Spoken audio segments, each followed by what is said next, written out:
What is facilities management? It is often unseen and unappreciated, but facilities management is a vital component in any built environment. Take a library, for example.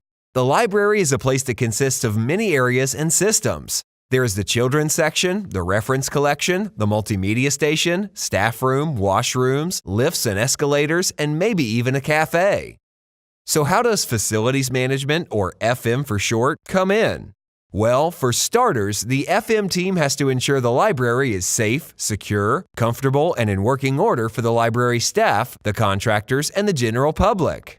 The FM team also has to see that the air conditioning is set to the right temperature before opening hours, that there is no obstruction to entrances or exits, that the library is not overcrowded, that the toilets are cleaned and maintained during low usage period, that the lifts are waiting at the lower levels during operating hours and at higher levels before closing time, that emergency procedures are in place to handle crisis, and many other things. On the whole, the FM team has to ensure that all machinery and equipment in the library must be maintained regularly to prevent failure or deterioration, and that the people involved, from the librarians to the contractors to the readers, are all well managed and taken care of.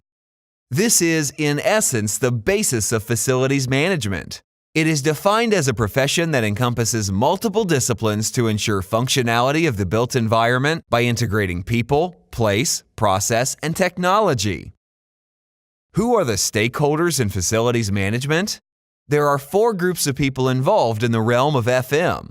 They are, number 1, the facility or asset owners.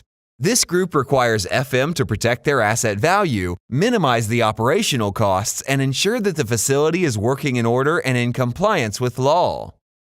Number 2, the users. This group influences the comfort, safety, security, and friendliness of the facility. As end users, they expect the place to be conducive and attractive, much like how book lovers go to the library and expect everything to be in order. Number 3, the authorities. These are the government agencies who regulate that the facility complies with established laws and standards. And number 4, service providers.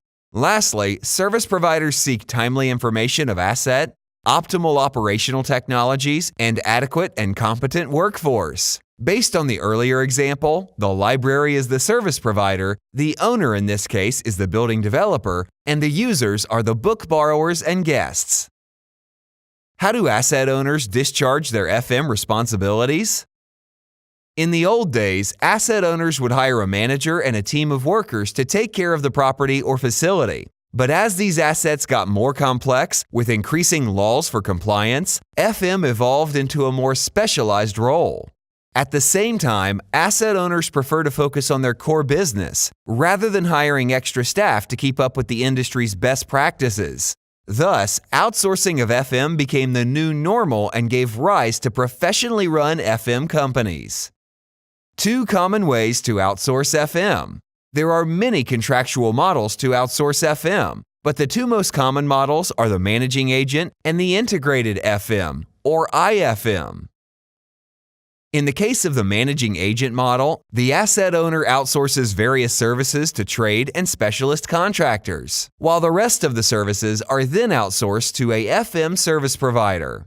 As for the IFM model, the asset owners will enter into a contract with a professional FM company to do all the FM work. How the FM company performs and fulfills its obligations are not a concern of the owner. However, in some cases, the owner may dictate that the FM company use certain subcontractors, particularly for specialized systems. Facilities management versus property management. There is a distinct difference between facilities management and property management. To best illustrate this, take an example of replacing a light bulb. For FM, it's not just about changing the light bulb. It involves getting to the core of the light bulb issue, such as, what caused the light bulb to fail?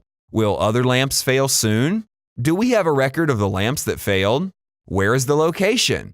Does this affect the operations? Who can best do the job? When should it be done? Are there better and more efficient lamps to save energy? How do we report and document the incident and prevent it from occurring again?